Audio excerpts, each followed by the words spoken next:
A gente vai ter muito assunto para discutir aqui, tá? E aí eu vou fazer uma introdução, né? Alguns conceitos, alguns pontos importantes. E aí depois eu vou mostrar um caso clínico, a gente vai discutir junto. E mais uma vez, vou colocar no grupo outro caso clínico, né? Também vou até apresentar hoje já, para a gente discutir naquele aplicativo lá, não sei, pouca gente acompanhou, mas foi muito bacana, no Spotify, né? Green Room, que a gente consegue fazer uma sala só de bate-papo, vai ser legal. Então vamos logo iniciar aqui o assunto.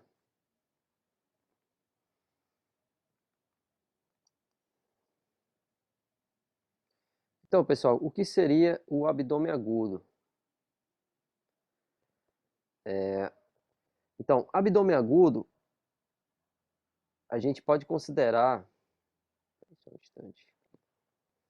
A gente pode considerar o abdômen agudo, se vocês forem ver a definição, basicamente qualquer quadro que de choque, né? Então, o abdômen agudo a gente vai ver que está muito relacionado com o choque em si, ou seja, pacientes de emergência, né? São pacientes realmente que precisam de um atendimento rápido e principalmente que a gente consiga definir qual a causa do abdômen agudo desse paciente. Então, ele, resumidamente, é um quadro que vai gerar muita dor, um quadro muito doloroso, com aumento abdominal. Claro que nem todas as vezes a gente vai conseguir ver de uma forma, ou perceber de uma forma evidente, esses dois sinais clínicos juntos. Então, muitos gatos vão ter dor, principalmente a gente fala de dor abdominal, né? E não vai ter aumento de abdômen. Alguns pacientes vão ter até um aumento de abdômen, mas não vão ter tanta dor, pelo menos uma dor assim que a gente consiga realmente é, perceber de uma maneira fácil. Mas, classicamente, o abdômen agudo são esses dois componentes, dor e aumento abdominal. Dor abdominal intensa, prostração, sinais de choque que a gente vai falar muitas vezes, vai apresentar sinais de choque, irão apresentar, e aumento abdominal, tá? Também, consequentemente, esse paciente ele vai ter sinais sistêmicos. Sinais sistêmicos por quê? Porque vai ter um comprometimento maior, principalmente hemodinâmico, né, circulatório. Ou seja, são pacientes que, a maioria das vezes, vão entrar realmente, vão chegar chocados, tá? Então, quais são os sinais clínicos principais? A gente não é muito comum ver uma imagem de gato nessa posição, que é a chamada posição de esfinge. A gente vê muito mais em cão, é tanto que eu não consegui uma foto de gato na posição esfinge, a não ser que ele esteja se espreguiçando, né? Eu pensei em colocar uma foto de um gato se espreguiçando, que alguns, né, chegam nessa posição, mas claro que o que, que acontece? Esse paciente, ele vai ficar nessa posição como uma forma de amenizar o desconforto abdominal, né? Diminuir a dor abdominal, porque principalmente uma dor é mais caudal, tá? Claro que isso depende muito de o que está acontecendo nesse paciente, né? E não é comum em gatos, tá? Tanto que a foto aí é de um Yorkshire.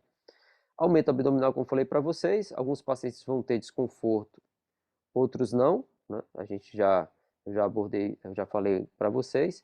Então, nem sempre eles vão ter dor abdominal, mas é um gato, por exemplo, com aumento abdominal dessa forma aí, é um paciente que pode qualquer hora também desestabilizar e começar a apresentar dor e outros sinais clínicos que a gente vai falar. Vômito e diarreia. O vômito é muito mais comum no abdômen agudo, até por ser também um quadro emergencial. Alguns pacientes vão ter vômito com diarreia, alguns gatos só vômito, né? É muito mais comum, é mais vômito do que diarreia, mas também, por exemplo, em enterites clássicas, né? Enterites, corpo estranho, intestinal, enterites, intuscepção, alguma fase da intuscepção, eles também vão apresentar diarreia, tá? E essa diarreia pode ser intestino grosso, pode ser sangue vivo, pode ser uma diarreia de intestino delgado, que é aquelas fezes mais volumosas, né? Tendendo muito mais líquidas e também com volume maior. Outro sinal clínico que pode acontecer no nosso paciente é hipocromia de mucosas, né? Principalmente em gatos que têm o chamado hemoabdômen, por trauma, por intoxicação, eles podem começar a perder sangue, né, por baço, via fígado, enfim, eles podem vir em hemorragia mais aparente. E a gente vai ver hipocromia de mucosas também, alguns gatos que têm quadros crônicos que podem agudizar, alguns pacientes que já têm, por exemplo, uma doença renal crônica, que aí de alguma forma tem um trauma, ou então aparece uma pancreatite, né? A gente vai ver as causas de abdômen agudo, vocês vão entender melhor. Então, a anemia ela pode ser de uma forma aguda, mas também pode ser uma forma mais crônica, se tiver principalmente associações com outras doenças. Icterícia pode acontecer, como esse gatinho laranja. A icterícia, quando a gente vê um paciente com sinais clínicos de abdômen agudo e ictérico, a gente vai direcionar principalmente para a árvore biliar, né? Então, pode ser realmente uma colangite, uma obstrução biliar extrahepática, algumas vezes até um rompimento de vesícula biliar, e a gente tem que realmente perceber essa icterícia de uma forma mais precoce possível. A melhor forma de a gente avaliar a icterícia no gato, acho que eu já falei para vocês em alguns encontros, é a gente olhar o palato dele, né? Então, o palato geralmente é uma região que vai ficar amarelada de uma forma mais rápida, mais breve do que as outras mucosas. Outros sinais clínicos que a gente pode também se deparar, né? Eu também não vi nenhuma imagem em gatos, né? Já me deparei com alguns casos, mas infelizmente não fiz a imagem, que são esses dois sinais, que são sinais de hemorragia intraabdominal, tá? Geralmente por ruptura de baço, de rim ou fígado. Então tem um sinal chamado sinal de Turner, que faz essa lesão, né? Esse hematoma é mais na região do flanco, tá? Abdominal flanco, e também o sinal de Curley, que é um sinal que é esse hematoma ao redor da cicatriz umbilical. Então isso, pessoal, quando a gente se depara um gato com esses sinais, é sinal de hemorragia grave, né? Hemorragia importante intraabdominal. Se for a de Curley, geralmente é uma hemorragia mais ali, região epigástrica, né? Que aí vai estar relacionado principalmente com o baço e também pode ser com o fígado. E Turner, a gente vai levar, vai ser causado principalmente também por algumas lesões, por algumas hemorragias hepáticas e também renais, né? Então, todo paciente que tem esses hematomas bem evidentes, a gente tem que realmente se preparar, né? A gente pode realmente estar diante de um quadro de hemorragia intraabdominal importante. E qual seria o diagnóstico diferencial do abdômen agudo? Então, assim, a gente já entrando aqui no caso clínico, que a gente vai discutir, esse caso a gente não vai discutir hoje, vai ser o que eu vou conversar com vocês, a gente pode marcar, não sei, daqui a uns 2, 3 dias, a gente vai agendar junto, e vamos imaginar o seguinte, você se depara com essa gatinha, tá? Abdômen realmente abaulado, e aí essa gata tem 12 anos de idade, é uma gata sem raça definida, né? 4 quilos, história de anorexia há 7 dias. Então, 7 dias que ela está sem se alimentar, esse abdômen foi aumentando, dispneia, abdômen tenso, né, e com dor, palpação, e vômitos esporádicos. Temperatura 39,5, frequência cardíaca 150, mucosa já hipocorada, desidratação 7%. O tutor não percebeu fezes há 4 dias, né? O vermífugo ele relata que estava em dia, vacinação somente antirrábica. E tem um contactante macho normal, né? Então esse é o histórico da gata e é, essa é a carinha dela, esse é o sinal clínico, né? Aumento abdominal importante. A gente vê também que já tem perda de peso, né? De massa muscular, um paciente que está ficando caquético. E 39,5 é uma temperatura limite ali, né? Dependendo da situação, a gente pode já considerar uma hipertermia. Frequência cardíaca 150, então aparentemente normal para um paciente que a gente está atendendo. Vômitos, mucosa, de novo, desidratação 7%, fezes não percebidas há 4 dias. E é uma gata, não fala se é castrada ou não, né? Contactante macho normal. E aí a gente já percebe o quanto que o que pode estar acontecendo nesse paciente, né? Quais são os diagnósticos diferenciais que a gente vai ver? Primeiro, ideal que a gente sempre tente descartar os chamados 6Fs, né? 6Fs aqui, vamos lá. Fat, que é gordura, será que esse paciente não tá, realmente é gordo, obeso, né? Acontece muitas vezes de um tutor levar à clínica, o paciente realmente ganha peso de uma forma rápida, aqueles gatos também que acumulam muita gordura abdominal, às vezes o tutor se assusta com aquele negócio daquele tamanho, né? Será que ele não é só gordura? Essa gatinha não deve ser, né? Food, quer dizer, alimentação, comeu demais, né? Realmente ingeriu comida demais. Fluido, ou seja, será que é uma ascite, né? Será que é um acúmulo de qualquer forma de efusão dentro desse abdômen? Será que é gás? É muito importante a gente realmente começar a palpar, né, fazer balotamento abdominal para vocês fazerem vocês fazendo isso com mais frequência, vocês vão começar a perceber as nuances, né, da palpação e também do conteúdo abdominal. Se a gente, por exemplo, fizer o palpação, esse abdômen está distendido, você faz o balotamento, você vai dar umas batidinhas aí como se fosse num tambor no abdômen do paciente. E aí vocês vão perceber, se perceber um som timpânico, quer dizer, realmente como se fosse um tambor, a gente suspeita que tem ar, e a gente percebe realmente nessa percussão se é ar ou é líquido, entendeu?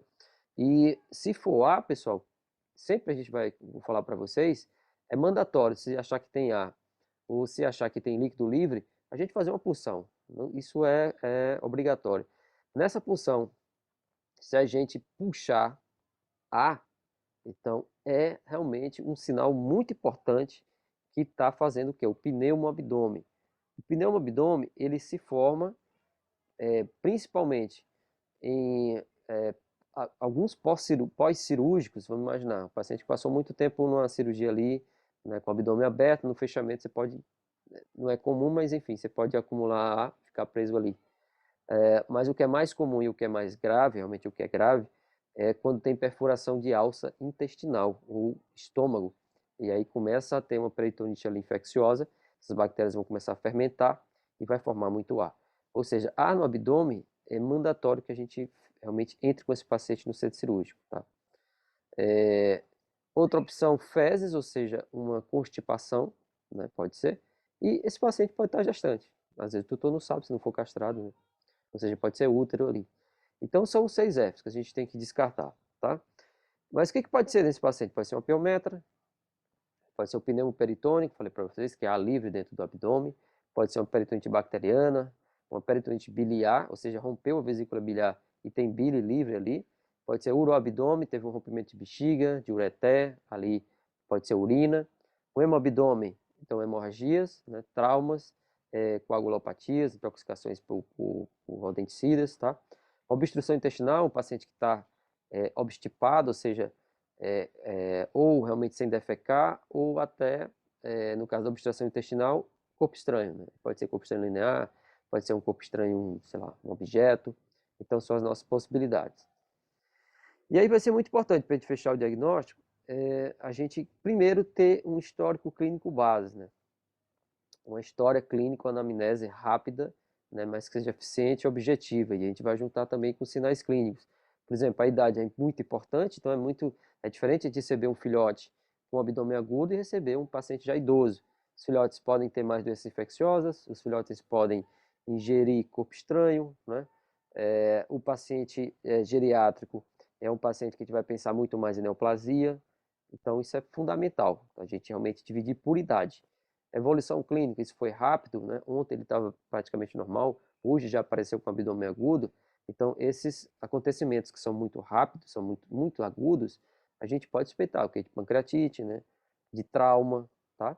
Agora, se for um caso assim que está com certo tempo, por exemplo, vai aumentando o abdômen aos poucos, o tutor vai percebendo, talvez uma neoplasia, né? Ou algum realmente rompimento de alça intestinal, tá?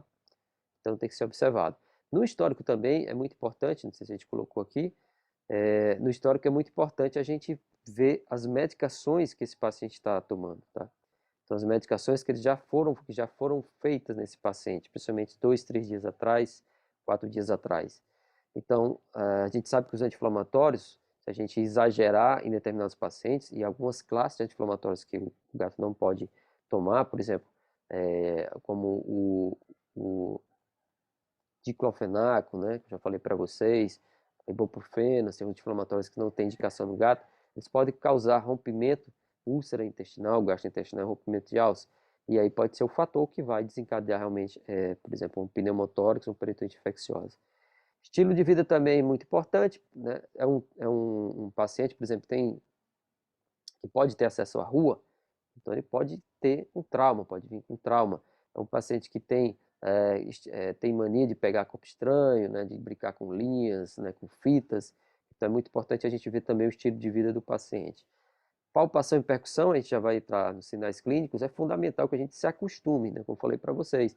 Então todo paciente tem que ser palpado, todo paciente tem que ser feita a percussão abdominal torácica, mesmo que seja por uma vacina, porque assim, se vocês não começarem a treinar, né, a gente não vai, se a gente não tem afinidade, né, o costume de palpar, sentir as estruturas, rim, fígado, né, quando pode, intestino principalmente, bexiga, então a gente tem que realmente se acostumar com a estrutura normal, porque na hora que aparece uma coisa diferente, a gente vai perceber. Então não tem como, todo gato tem que ser palpado, tem que ser percutido, né, tem que ser auscultado para a gente realmente começar a se acostumar com o que é normal para detectar o que não é normal. Sinais vitais, aí vai, né, temperatura, delta T, tá, pressão arterial, a ausculta é fundamental, muitos quadros de abdômen agudo pode ter repercussão também em tórax, tá? Então, mucosa, né, o turgor cutâneo para ver desidratação, tempo de preenchimento capilar para a gente ver a perfusão periférica. Então, isso tudo a gente tem que também ver nesse paciente, principalmente que muitos deles vão entrar em choque, né, vão vir em choque. E nos exames hematológicos, ver hematócrito, proteína total, que são exames básicos iniciais, porque com hematócrito a gente vai ver se tem uma hemorragia, né, se tem uma anemia ali importante. Proteína total a gente vai ver também se esse paciente está desidratado, né, se esse paciente está perdendo sangue, ou seja, proteína total baixa e hematócrito baixo. A gente juntando os dois, a gente vai ver que esse paciente pode estar em hemorragia, tá?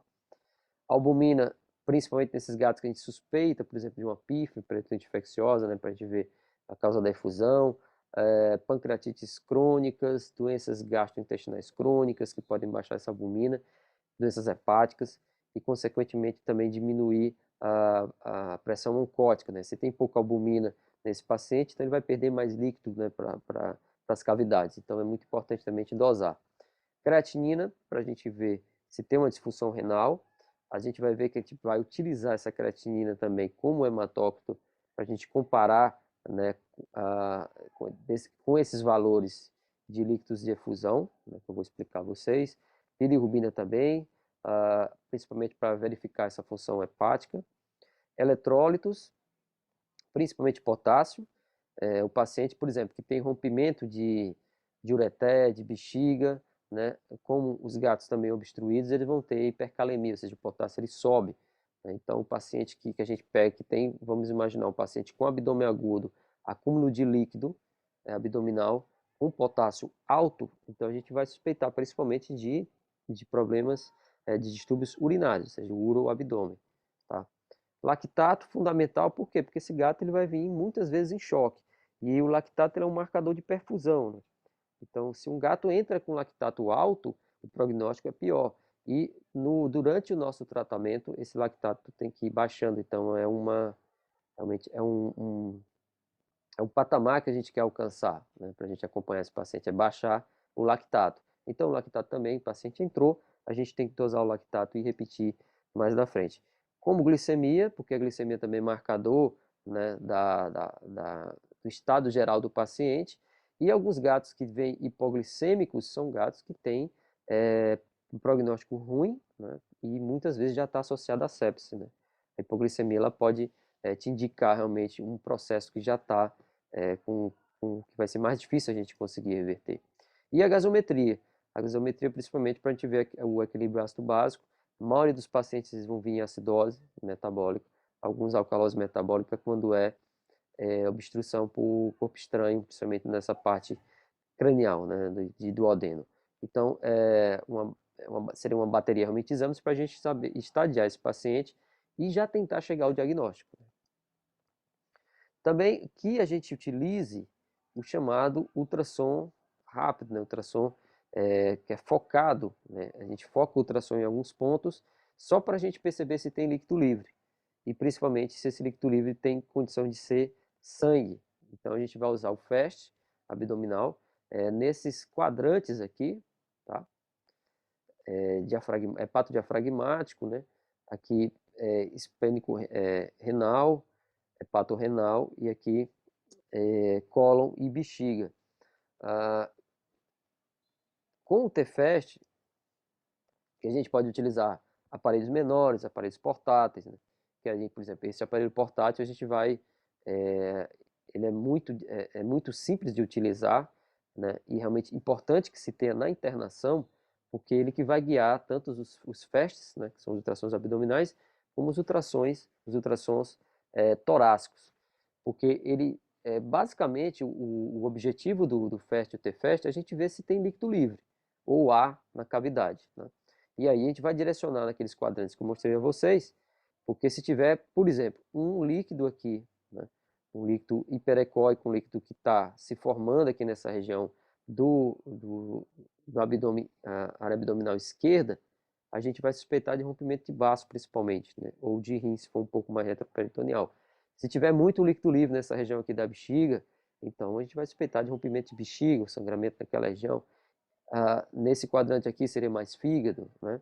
E nesse outro quadrante aqui direito seria mais o rim direito ou o lobo hepático direito. Então, é para se guiar. Então, se tem um aumento de abdômen, tenha-se um ultrassom para fazer um FAST, um T-FAST, para a gente ter certeza de onde vem, mais ou menos, para nortear e se realmente tem ar, se realmente tem líquido. Então, por isso que é o uso do FAST, fazer T-FAST é muito importante. E diria para vocês que hoje em dia é quase que imprescindível numa internação a gente ter um aparelho de ultrassom. Não precisa ser o melhor aparelho de ultrassom, porque na verdade a gente não vai dar, não é um ultrassom, digamos, abdominal total, né? A gente não vai fazer laudo nesse sentido, a gente só quer realmente saber se tem extravasamento de líquido, né? Se tem rompimento de algum órgão importante, né? Então isso é fundamental que a gente tenha. Abdominocentese é um procedimento que a gente vai fazer quando tem líquido, né? Quando a gente palpa, o percute que tem ar líquido, e aí a gente quer saber que líquido é esse. Então, assim, também é muito básico, é fundamental. Se tem alguma coisa no abdômen, funcione. Porque, assim, se a gente não funcionar, a gente vai ficar, isso é o quê? E aí, quando a gente faz uma punção, muitas vezes a gente já direciona o diagnóstico de acordo com a qualidade, com a característica desse líquido. Então, assim, se a gente, por exemplo, se a gente puncionar um líquido avermelhado desse, a gente vai pensar em hemoabdômen, né? Um líquido mais amarelado, se não for um gatinho jovem, filhote, pife, né? Se for um filhote pife, aliás, se não for, se for já um adulto, é, investigue pâncreas, né? Pancreatopatia, neoplasia hepática, neoplasia pancreática. Então, assim, é o que a gente vai se deparar. Então, se é um líquido mais claro, talvez seja um transudato, né? Pode ser por hepatopatia. Enfim, a gente vai se guiar justamente por esse líquido que a gente vai encontrar. A maior parte dos líquidos efusivos de cavidade abdominal, eles tendem a ser avermelhados, né? Por exemplo, um rompimento de bexiga, de ureter, vai ser um uroabdômen, mas você vai encontrar uma coloração amarelada como de urina. Geralmente ela está misturada ali com sangue, tá? Então é muito importante que a gente colete o material e mande para análise, fazer uma citologia. Na citologia, pode-se ver bactérias, que aí você remete que está rompido a alça, tá? Que aí teria que entrar em cirurgia. Você pode também perceber neutrófilos degenerados, você pode ver hemácias, né? Células tumorais, tá? Enfim, citologia, coletor material tem que fazer. Se tiver suspeita realmente de infecção bacteriana, também manda para a cultura, né? Não pode perder tempo. E uma coisa importantíssima é fazer o bioquímico dessa efusão. O líquido que a gente coletar, a gente vai mandar fazer o bioquímico para comparar com o bioquímico sérico, no bioquímico aquele que a gente fez no slide anterior, tá? Então, esse bioquímico que a gente vai comparar com o que a gente encontra, os valores séricos, né? Essa tabelinha aqui é um resumo, tem outras possibilidades, mas são as principais. Então, se a gente pegar aqui, ó, por exemplo, a bilirrubina da efusão, né? Eu vou fazer aqui, eu vou dosar a bilirrubina da efusão e dosar a bilirrubina sérica. Se caso a defusão seja maior do que a sérica, ou seja, tem muita bilirrubina naquele material que a gente coletou, então provavelmente tem rompimento de vias biliares, né? Se a creatinina da efusão for maior do que a sérica, rompimento de vias urinárias, tá? Isso seria o uroabdômen. Como também, se esse potássio estiver muito mais alto do que o potássio sérico, também uroabdômen. E por aí vai, no mesmo pensamento. Se o hematócrito da efusão estiver maior do que o hematócrito sérico, né, aquele líquido que eu coletei, um líquido avermelhado, e aí eu vou fazer a análise, e esse hematócrito dá muito mais alto do que o hematócrito normal, ali, sérico do paciente, então isso é hemorragia ativa, tá? Ou seja, ele está perdendo sangue ali. Aí vai lá que está a efusão maior do que o sérico, geralmente peritonite, neoplasia, peritonite séptica. A gente pode dosar a amilase da efusão e a amilase sérica, que aí direcionaria para a pancreatite. E aqui Se a glicose da efusão for menor do que a sérica, a gente vai estar geralmente diante de uma peritonite séptica, ou seja, tem bactéria consumindo ali essa glicose lá da efusão. E se a gente fizer todo esse passo a passo, vocês vão perceber que a gente já vai começar a fechar o diagnóstico, tá? Então, às vezes um líquido ali, ele é um líquido avermelhado, não parece ser sangue vivo. Você também não tem certeza se é urina, tá? Enfim, o que a gente faz? Manda para essa análise, vê hematócrito, vê creatinina, potássio, lactato, enfim. Então é muito importante a gente seguir esse passo a passo para poder realmente direcionar o diagnóstico, tá? No tratamento, qual o objetivo? O principal objetivo? Estabilizar, então paciente que muitas vezes vem em emergência, e aí a gente tem que direcionar esse gato para fazer o ABCD do trauma. Então, respiração, né, às vezes precisa entubar, e aí pega um acesso, tá? Claro, vai acompanhar pressão arterial, frequência cardíaca, eu vou mostrar a vocês. Identificar, abordar qualquer anormalidade com risco de vida, né, minimizando as complicações, por exemplo, as hemorragias. Então, a gente tem que tomar alguma providência, né, nessas hemorragias. Qualquer hipotensão, né, hipotermia, enfim, a gente tem que começar realmente a estabilizar esse paciente. E também um passo talvez um pouco mais adiante, mas que também não pode ser demorado, é definir se é clínico ou cirúrgico. Então, a maior parte dos quadros de abdômen agudo, a gente tem que definir se é em 24, 48 horas no máximo. Se esse gato precisa ir para cirurgia ou não. Se é um caso cirúrgico ou não. Eu diria que 24 horas assim, é o ideal. Até 24 horas a gente conseguir realmente identificar a causa, ou pelo menos assim, a classe, né, de eventos que que estejam acontecendo, e a gente definir se é clínico ou cirúrgico, tá? Isso é fundamental. As anormalidades circulatórias que podem acontecer são choques, choque hipovolêmico, ou seja, esse gato está perdendo sangue, tá caindo na cavidade, está caindo fora da cavidade, está tendo hemorragia, ou uma desidratação muito importante, então pode ter um choque hipovolêmico. Choque distributivo vai acontecer naqueles gatos que já estão em sepse, ou uma inflamação sistêmica, né, generalizada. E esse choque distributivo, para quem não lembra, para quem não sabe, é quando se tem uma vasodilatação e um aumento da permeabilidade dos vasos, principalmente por mediadores inflamatórios, né? Sepse causa uma inflamação tremenda também, a síris causa inflamação tremenda, e esses gatos eles podem ter choque distributivo, ou seja, o volume está ali, o volume é o mesmo, só que o espaço intravascular ele aumentou, tá? E tem também, pode ter extravasamento, né, entre os vasos. E, consequentemente, geralmente esses dois choques vai levar ao choque cardiogênico, que é uma falência cardíaca, né, cardiorrespiratória, e é o que mais realmente mata o paciente, são as anormalidades circulatórias. As anormalidades respiratórias, que eu falei para vocês, alguns gatos que têm abdômen agudo, eles podem ter tido um trauma, por exemplo, queda de altura. Então, mesmo trauma, um atropelamento, mesmo trauma que causou sangramento abdominal, pode estar causando também hemotórax, né, ou fraturas, né, hernia diafragmática. Efusão pleural, então pode ter uma hemorragia também no tórax. Casos de pancreatite grave pode causar também efusão torácica, tá? Edema pulmonar, principalmente pacientes que já têm uma predisposição, pacientes cardíacos, né? E também pneumonia por aspiração. Então, alguns gatos que têm muito vômito e que pode ter a chance de ter aspirado e ter também um quadro de pneumonia por aspiração, certo? Então, o tratamento, como é que a gente vai decidir? É clínico ou cirúrgico? Clínico, assim, classicamente são aqueles quadros que, claro, a cirurgia não vai ter muita validade. Pancreatites, a maioria, né, sei lá, 95% dos casos de pancreatite, eles são, pelo menos a priori, clínico. Gastrites, gastroenterites, isso que vai causar principalmente vômito agudo, né? E diarreias, como por exemplo os quadros de parvovírus felino, que é a panleucopenia.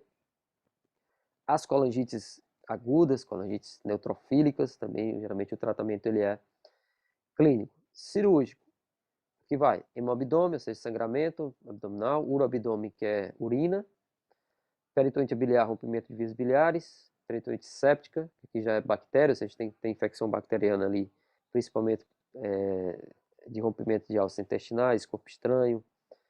Obstrução intestinal, então todo corpo estranho, maior parte é cirúrgico, maior parte. Piometra, né?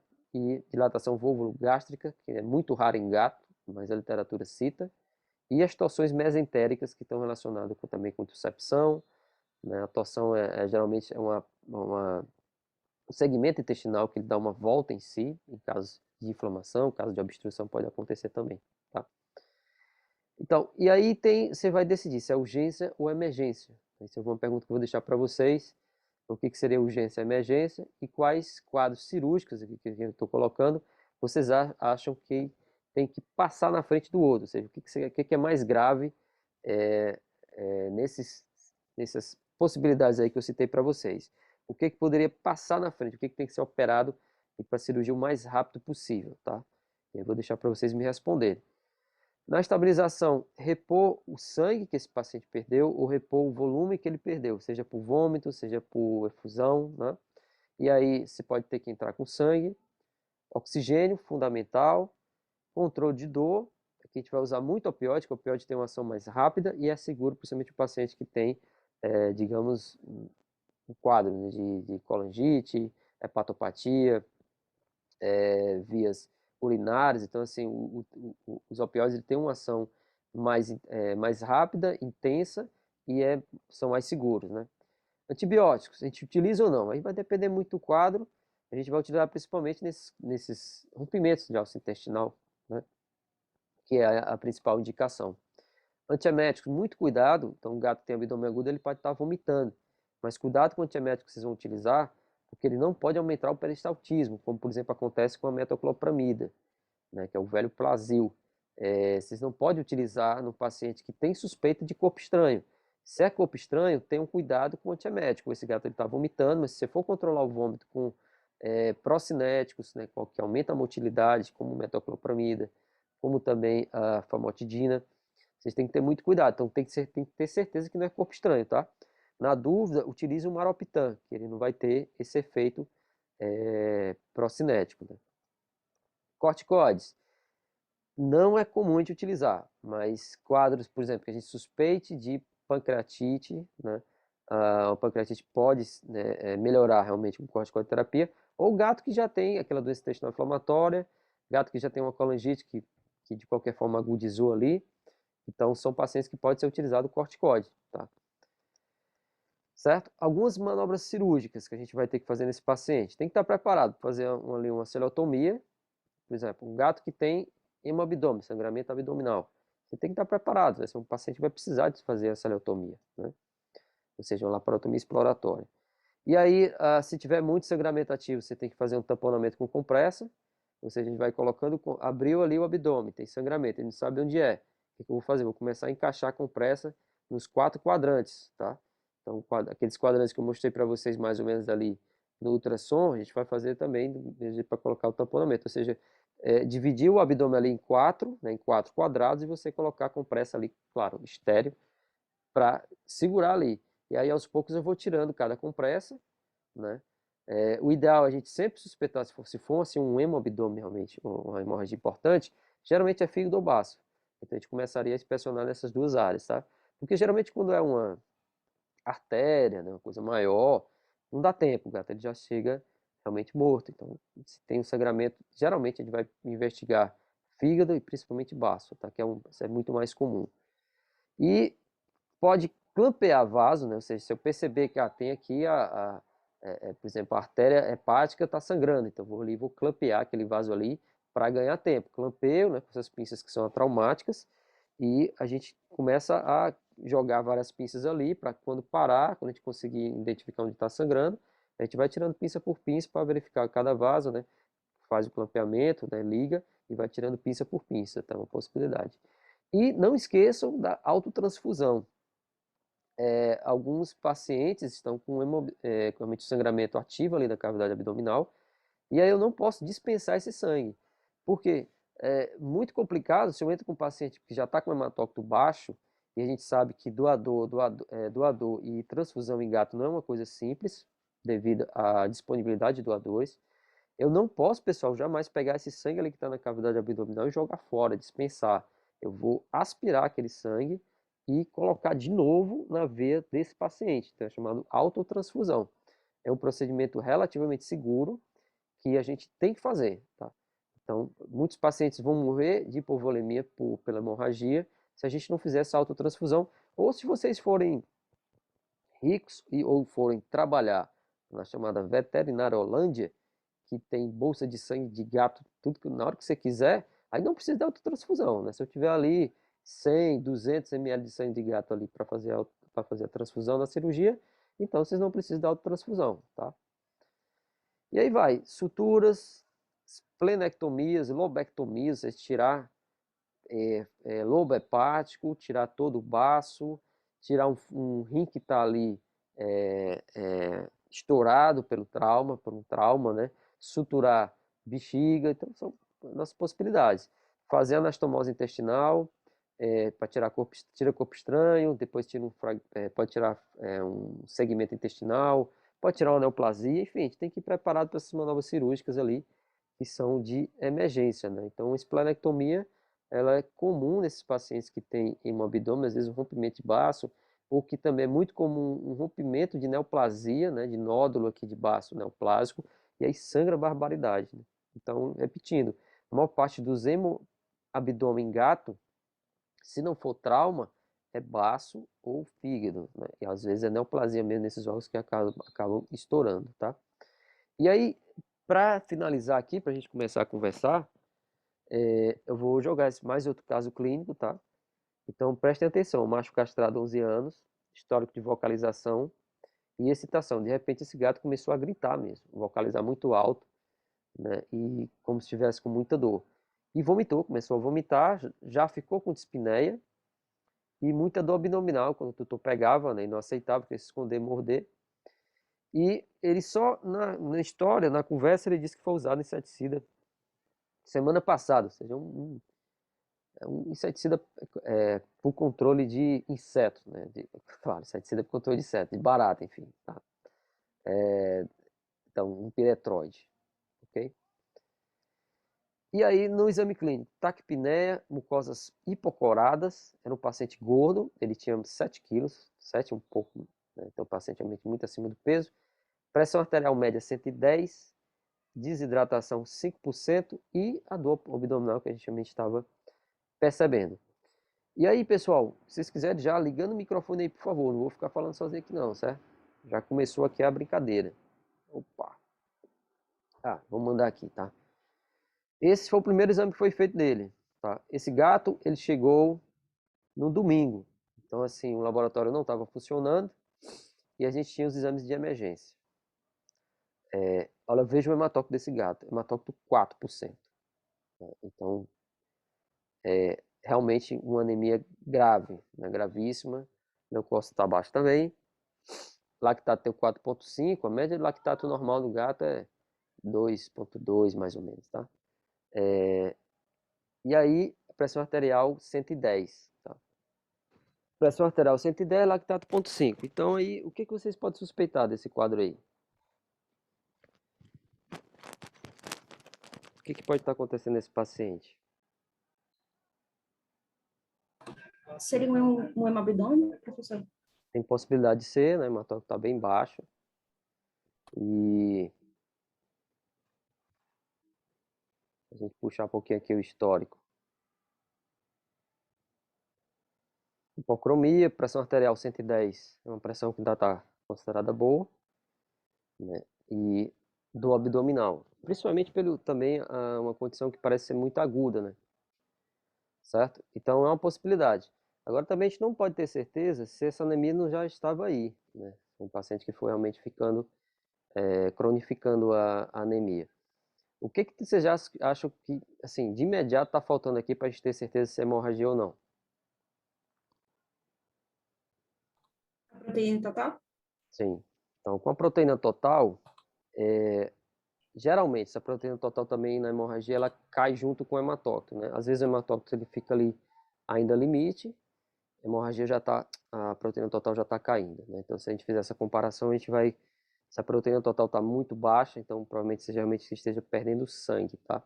Se a gente pega um paciente que está com anemia, com a proteína total alta, geralmente é uma anemia crônica, né? Anemia que já está relacionada com outros fatores, tá? Então, o gato com hematócrito 4 não tem por onde correr, ele tem que ir para transfusão, que foi o que foi feito nesse paciente, uma transfusão de emergência, tá? E aí, depois da transfusão, a gente viu que subiu para 9, 9,5, quase 10, né? Então, de 4 passou para 9,5. Com 12 horas foi feito esse hematócrito, né? E a gente viu que a pressão subiu um pouco, a lactato também baixou um pouco. Então, aparentemente, ele deu realmente uma melhorada, a pressão arterial se manteve.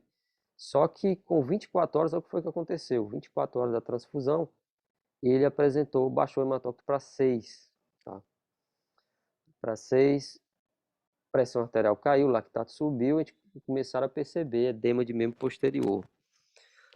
Então, nesse quadro aí, tá, isso foi, né, com 24 horas, primeiro, o que poderia ter sido feito, né? O que vocês acham aí para a gente realmente determinar, além da proteína total, eu acabei não colocando aqui, mas além da proteína total, o que poderia ter sido feito nesse paciente para detectar realmente o porquê que ele está caindo o hematócrito e se a suspeita continua?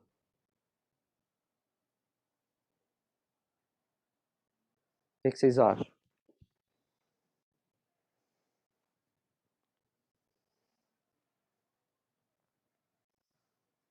Quais são as possibilidades, vocês acham? Todo mundo acha que é um abdômen?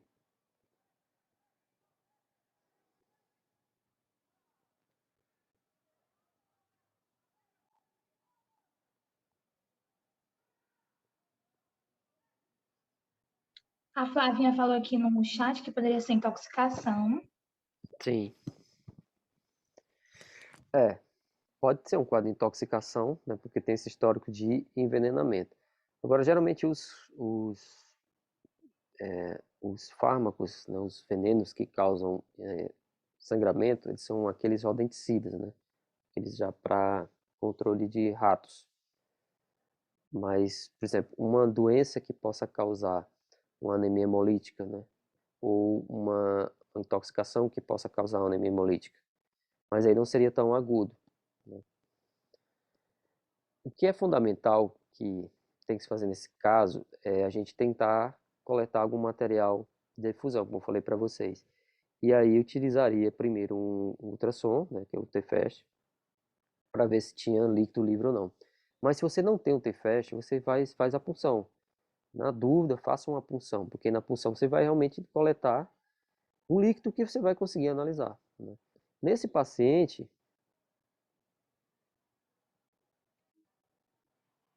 foi feito radiografia, né, que é o que estava disponível no momento, não tinha ultrassom, né? Foi uma segunda-feira pela manhã. Não, na época a gente não tinha o T-FAST na clínica, nesse caso já está com algum tempo. Eu digo aparelho de ultrassom para usar, fazer o T-FAST. E quando não tem ultrassom, o único diagnóstico mais que a gente pode ter, mais fácil, é a radiografia. O que vocês estão vendo nessa radiografia abdominal? É um paciente realmente gordo, grande, né? Tem uma coisa estranha? Parece um acúmulo de líquido, né? Aí, não sei se é o buchinho dele, mas acho que é líquido mesmo ali de baixo. Nessa região mais ventral. Se a gente vê Isso. essa parte aqui, ó, e a gente vai comparar essa tonalidade, né, essa radiopacidade, com, por exemplo, aqui do fígado, aqui mais aqui de músculo. Então, assim, isso aqui é uma opacidade muito mais intensa, né, do que um abdômen normal do paciente. Não seria gordura, que a opacidade da gordura ela não é tão, ela é mais para esse tom, né, e parece realmente ser uma coisa muito mais densa, né, e cairia aí sobre a suspeita de líquido livre, né. E aqui, com certeza, se eu fizer uma punção, eu vou conseguir coletar alguma coisa. Tem também estruturas radiopacas aí dentro, né, do abdômen. Vocês conseguem ver também? Sim, dá pra ver. Onde é que está localizado? Qual órgão? É dos rins, professor, eu acho. Isso, que é a topografia que é o rim. E ele tem pelo menos 1, 2, 3, 4 urólitos, tá? E mais um aqui desse lado, que provavelmente seja do rim esquerdo, né? Um pouco de ar aqui, de gás nas alças intestinais. Então, assim, sugere que aqui realmente tem alguma coisa livre. Tem um cálculo que eu não sei o que está causando aí. Aqui já é uma visão ventrodorsal, né? Tá aqui o cálculo, ó. E essa formação aqui, né? Ó, percebam que aqui também tem como se fosse líquido livre, até aqui, ó. E tem esse troço aí, essa estrutura, né? Lado esquerdo. O que que fica no lado esquerdo? O baço. Isso. Então aqui pode ser uma esplenomegalia. Enfim, é mandatório, como falei para vocês, que a gente faça a coleta desse líquido. E aqui era o líquido que a gente tinha, que a gente coletou, né? Esse líquido efusivo. Não sei porque que o vídeo não rodou aqui, mas enfim, é um líquido que parece ser muito sangue, né? E aí como é que eu vou ter certeza se esse líquido é sangue ou não? Se é, por exemplo, sei lá, se é sangramento, se é hemorragia, ou se é só uma contaminação ali pela inflamação, pela punção. O que que vocês fariam? Comparar com o hematócrito sérico. Isso, então, pegar esse conteúdo aqui, né, e fazer hematócrito, fazer creatinina, fazer bilirrubina, todos aqueles marcadores que eu falei para vocês. Então, assim, é fundamental. Coletar, visualizou, né, vermelhado, então vamos suspeitar aqui realmente de hemorragia. No caso dele, o hematócrito, esse hematócrito aí, desse líquido, ele estava 10%. Então não tem dúvida que realmente ele está perdendo sangue, isso é muito mais sangue na cavidade abdominal do que qualquer outra coisa. Se ele estava com hematócrito 6, e o sérico 6 e o peritoneal do líquido efusivo 10%, então isso é sangramento. E aí é obrigatório o quê? Estabilizar o paciente o mais rápido possível e ir para a mesa de cirurgia. Você vai ter que abrir o abdômen dele e saber de onde é que está sangrando, né? E esse é o transcirúrgico dele. Perceba, a primeira incisão que a gente fez, uma bolada de sangue aí, né? E aí a gente já vai preparando aqui a seringa de 20 ml, e vamos aspirar com essa seringa de 20 ml para já preparar para fazer, ó.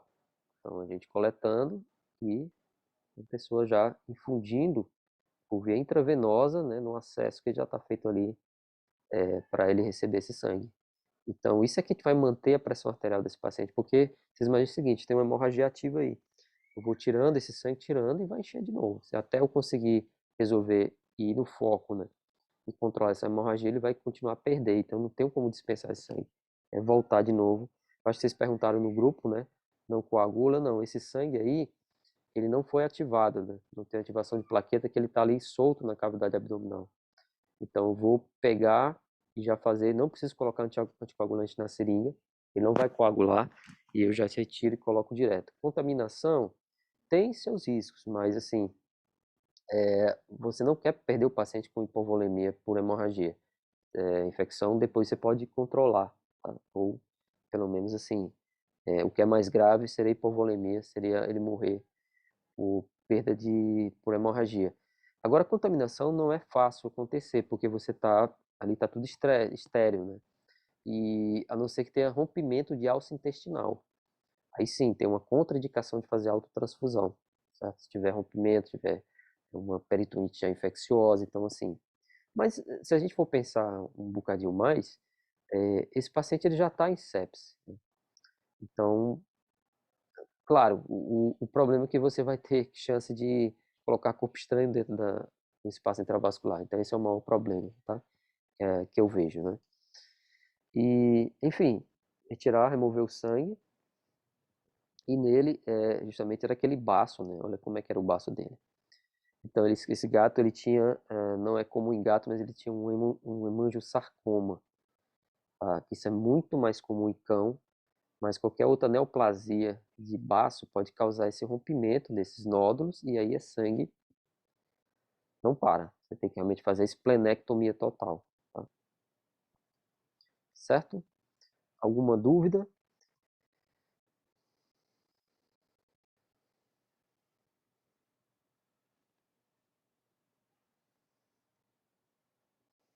Ver se não tem mais, que tem mais alguma coisa para responder.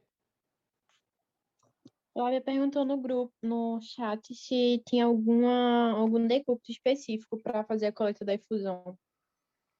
Não, você pode ser lateral, que geralmente o lateral é mais confortável para o gato, mas também pode ser decúbito external, né? E aí a porção que você vai fazer geralmente eu faço um pouco mais próximo da cicatriz umbilical, evitando a área ali do flanco, né, abaixo das costelas, e evitando também um pouco mais caudal, porque eu posso estar funcionando a bexiga. Tá? Então, sempre ali mais próximo da cicatriz umbilical, que é uma área, assim, uma zona assim, mais neutra. Tá? Mas se tiver muito cheio, o decúbito lateral é melhor, porque o gato fica mais confortável. E aí, às vezes, com um abdômen cheio, você pode até fazer também no flanco em cima, um pouco mais embaixo, né? Que dá para você coletar líquido também.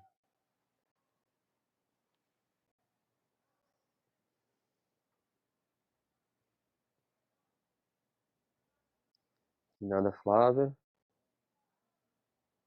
Vitória perguntou se ele estava em choque. Tava em choque, Vitória. Ele estava entrando. Ele tava na primeira fase do choque, né? Em que a pressão arterial ainda estava normal.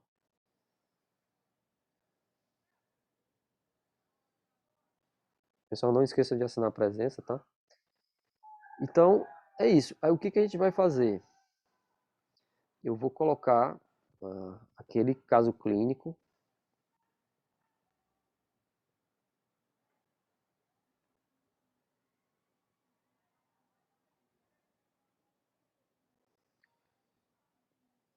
Aquela gatinha lá que eu mostrei para vocês lá no início, ó.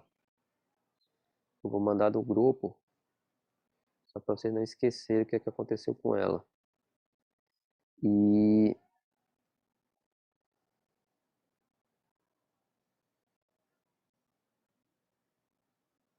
pronto, essa gatinha aqui, tá? Vou jogar esse histórico no grupo e aí vocês vão começar a me sugerir qual exame que vai pedir, tá? Por quê, os principais diagnósticos diferenciais, quais são as suspeitas. E aí eu vou começar a também jogar alguns exames, né, de acordo com que vocês forem pedindo, né? Eu vou pedir um ultrassom, eu vou mandar um ultrassom para vocês, hemograma, sei lá, vocês vão sugerir, a gente vai colocar lá no grupo e vamos marcar o dia para a gente discutir, tá? Esse caso clínico. Ok? Então acho que era isso, né? Mais alguma coisa?